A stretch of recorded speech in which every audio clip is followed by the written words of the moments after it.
Fala galera, vamos agora comentar um pouquinho sobre físico-química, o segundo assunto de físico-química, chamado a nossa querida termoquímica, ok? Basicamente, o prefixo termo vai indicar então algum tipo de energia. E essa energia que vai ser envolvida nas reações químicas será a energia térmica, conhecida também como calor.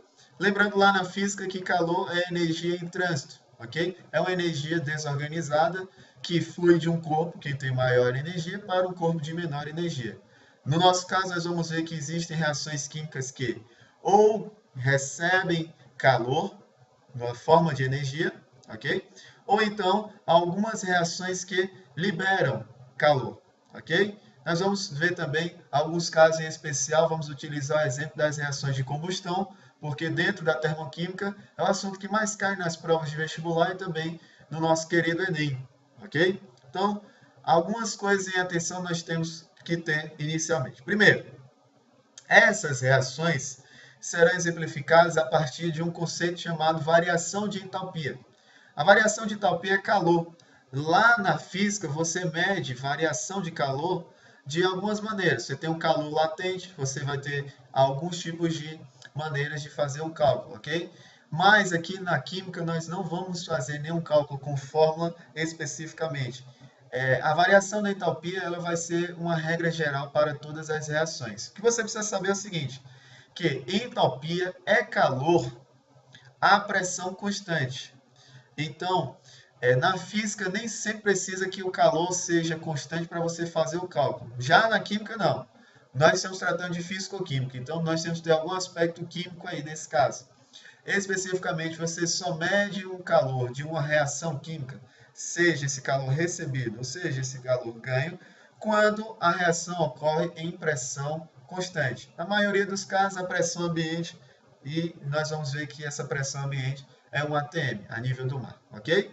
Então, a primeira coisa importante, porque alguns vestibulares perguntam assim, olha atenção, calcule a variação da entalpia. Nós vamos ver na figura seguinte, que é ΔH, ok? Mas alguns vestibulares já perguntam assim, calcule a variação de calor à pressão constante. Os dois enunciados dessas questões querem dizer a mesma coisa. Calcular variação de entalpia é o mesmo de que calcular a variação do calor à pressão constante. Tranquilo? Então, atenção para a primeira figura que vai surgir agora. ΔH é a variação do calor à pressão constante. Você sabe muito bem que essa variação representada por delta e H em entalpia vai ser o estado final menos o estado inicial. Numa reação química, o estado final corresponde aos produtos e no estado inicial corresponde aos reagentes. Então você pode ter a relação inicial aí, está marcada logo acima. ΔH é energia sob a forma de calor dos produtos menos a energia sob a forma de calor dos reagentes. Ou então, ΔH, variação de entalpia, é a entalpia final menos a entalpia dos reagentes. Tranquilidade? Então, voltando aqui.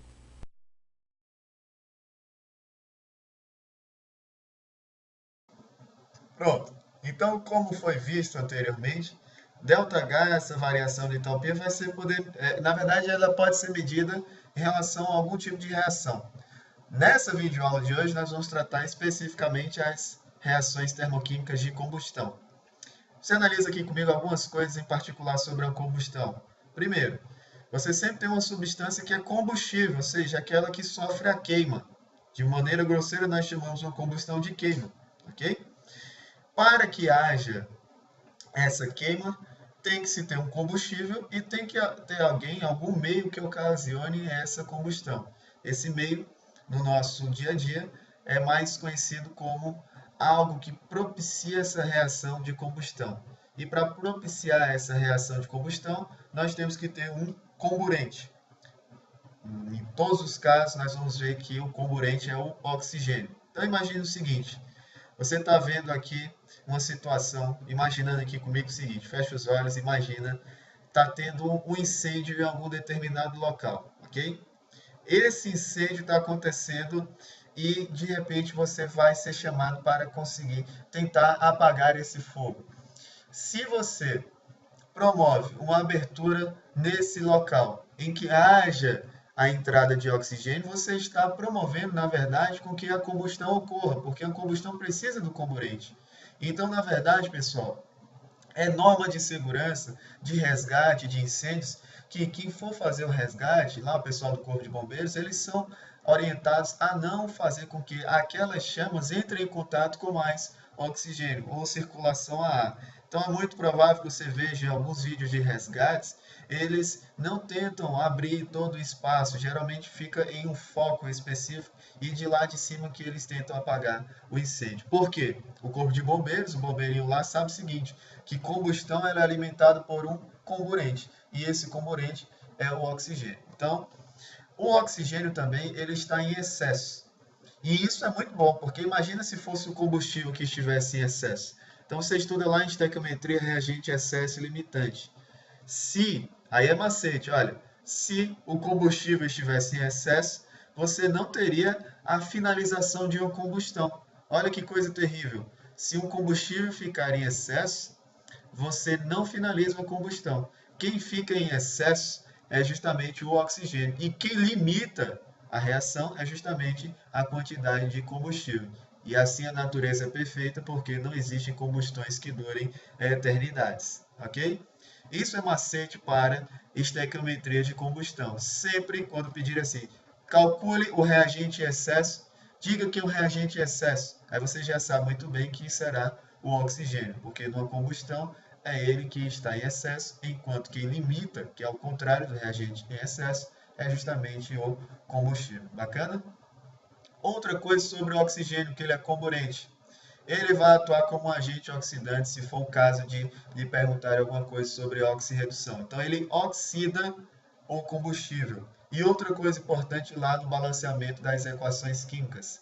Na maioria das reações em que você trata uma combustão, o coeficiente estequiométrico do oxigênio é um valor fracionado. Então, por exemplo, 25 dividido por 2. Em dos casos, são frações que você divide por 2. Então, 25 por 2, 15 por 2, ok? Isso é importante porque quando você vai fazer o balanceamento por alguns métodos, nós vamos ver inclusive nas próximas videoaulas, você já consegue prever que o oxigênio terá um coeficiente estequiométrico fracionado.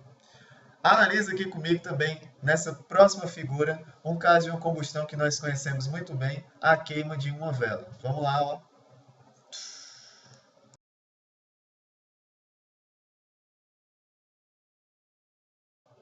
Pronto, então como foi dito, a vela é um exemplo de uma combustão. Você está queimando alguma substância. Imagine que a parafina seja só o único componente da vela. Então você tem ali uma combustão que está sendo alimentada pelo oxigênio, que é o comburente. Em alguns casos você vê em alguns livros, ou até mesmo o professor fala, por exemplo, você colocar a vela está queimando, ok? Então imagina que essa caneta aqui seja a vela, queimando aqui. Aí coloca-se um copo ao redor dessa vela e a chama dela apaga. Aí diz o seguinte, olha, por conta do oxigênio alimentar a combustão, ele é comburente. Quando você limita a quantidade de oxigênio por conta de colocar o copo naquele local em que a vela está sendo queimada, você está dizendo então que de fato a vela se apagou por conta da não ter mais oxigênio no sistema. Isso não é verdade, isso é uma meia verdade, não, ok? Porque o que acontece de fato é o seguinte, pessoal. A quantidade de oxigênio necessária para fazer com que a vela fique acesa é que acabou, ok? Mas não quer dizer que a quantidade de oxigênio todo do sistema acaba. Isso é você dizer que não tem mais oxigênio ali. Tem, só que a quantidade necessária para fazer com que o oxigênio alimente a chama da vela é que não existe mais, beleza? Agora, mais voltado para o aspecto dos cálculos, nós vamos ver a seguinte figura, o seguinte gráfico. Vamos analisar aqui. Essa combustão que nós estamos vendo é a combustão do etanol. É uma substância orgânica que será o combustível. Veja que 1 mol de etanol reage com 3 mols de comburente, que no caso é o oxigênio. A nível molecular, uma molécula de etanol reage com 3 moléculas de oxigênio. Nessa reação, a energia é liberada. Por quê, pessoal? Você sabe muito bem que todas as reações de combustão vão liberar energia. Quando você libera, o prefixo é chamado exo, ok? Então, uma reação exotérmica é aquela reação em que você libera energia. A energia vai para fora. Lá na biologia, você sabe muito bem que todos aqueles organismos que têm exoesqueleto são aqueles que possuem esqueleto para fora, ok? Liberando 2 mols de CO2 mais 3 mols de água, ok? Essa reação vai liberar uma energia equivalente a ΔH aí, menos 1.371 kJ por mol, ok? Então, vamos conceituar algumas coisas sobre essa reação exotérmica combustão do etanol.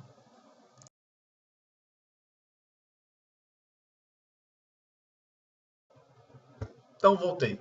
Olha, então para finalizar essa videoaula de hoje, pessoal, o que você precisa entender basicamente é o seguinte. Se falou em reação de combustão, você tem que já fazer no seu resuminho aí, olha, que reação de combustão tem que ser exotérmica. Além de ser exotérmica, o ΔH, a variação de entalpia, tem que ser menor do que zero, ok? Porque ela vai perder calor. Se perde calor, você sabe que fica negativo. Tudo que você perde, você fica negativo, ok? Então, essa reação vai se chamar exotérmica porque o prefixo exo significa para fora. Então, se há uma perda de calor, vai ser, nesse caso, a reação chamada exotérmica. Todas as reações de combustão são exotérmicas. Você sente uma perda de calor. Alguns problemas trazem não um nome chamado combustão, mas traz uma reação que causa explosão ou uma reação da queima de um determinado combustível. Por exemplo, o combustível octano encontrado na gasolina. Então, ele vai sofrer uma queima. Então, se é queima, você já subentende que é combustão. Se é combustão, a variação de entalpia é menor do que zero, ΔH menor do que zero. Aquilo que graficamente representamos, ou seja, a combustão do combustível etanol, pode ser representado por essa equação, ok? Você tem C2H6O mais 3 mols de oxigênio, gás oxigênio, produzindo em combustão 2 mols de CO2 mais água. Veja o seguinte, pessoal, o etanol, inclusive, ele é um combustível, assim, digamos, ecologicamente correto, e inclusive está sendo a vedete do Brasil em relação aos combustíveis de energia renovável. Um dos motivos, veja, um dos motivos é justamente que na sua combustão ele libera pouca quantidade de CO2 frente a outros combustíveis como o octano, ok? Então nessa figura você está vendo aí a quantidade de CO2 está sendo liberada. Podemos ver o seguinte também, essa reação, mesmo que não te dissessem que é uma reação exotérmica, você já poderia concluir isso, e alguns vestibulares, inclusive, dizem assim, olha, essa reação é exotérmica sim ou não? Aí o aluno pensa assim, não, mas tem que dizer qual é o valor da variação de entalpia. Você, muito inteligentemente hoje, já consegue deduzir que essa reação é exotérmica pelo fato de ser uma combustão. Tranquilo?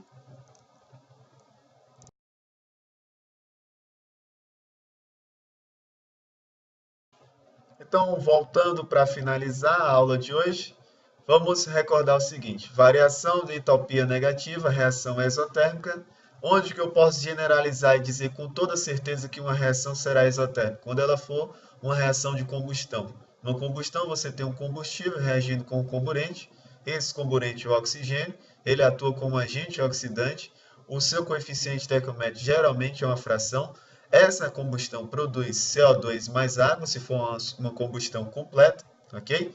Ela vai ter a liberação de energia, por isso que ela é uma reação exotérmica. Beleza, pessoal? Então, espero que vocês tenham gostado da aula. Na próxima, nós vamos comentar as reações endotérmicas. Um abraço e um beijo do Didi. Até mais. Falou!